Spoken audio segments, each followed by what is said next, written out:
naturingang authenticated pero hindi po readable. Ayan, nananawagan po kami. PSA, pakiayos naman po. Natin kung pwedeng kumuha ng copy ng birth certificate dito sa LCR kapag hindi ikaw mismo yung may-ari. So, ito ngayon tayo sa City Hall. Sige po, ma'am. Thank you po. Sige po. Hello po, good afternoon. Ma'am, pwede pong kumuha ng copy ng birth certificate kahit hindi po ako yung may-ari mismo. Sino po ang may-ari? Kapatid ko po, nasa Cebu po siya. Okay, sige po. May ID po kayo. Meron po. Papatunay ng kapatid mo siya. Ano pong kailangan, ma'am? ID po niya. Hindi niya, dala niya. Apo. Sige nga, ito na lang. Pasulat na lang po. Saan na ito gagamitin? Kasi ikakasal po. Ngayon yung hiningi pong copy sa PSA, hindi po readable. Opo, kaya po humingi po siya ng copy. Fill out po muna po. Okay, salamat po. Ayan, so nag-fill out tayo nitong verification slip na birth certificate, birth record. Ayan.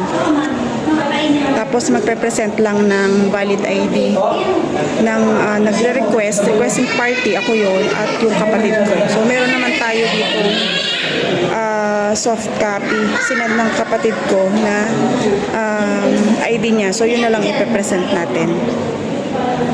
Okay, may babayaran tayong 50 pesos. 50 pesos. So hanapin natin ang treasurer's office. Ito, sir. Okay, tayo 50 pesos. Ayan, so nakakuha na tayo ng resibo. Balik tayo doon.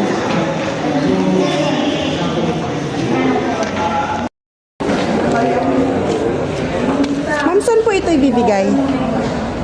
Saan po ito ibibigay?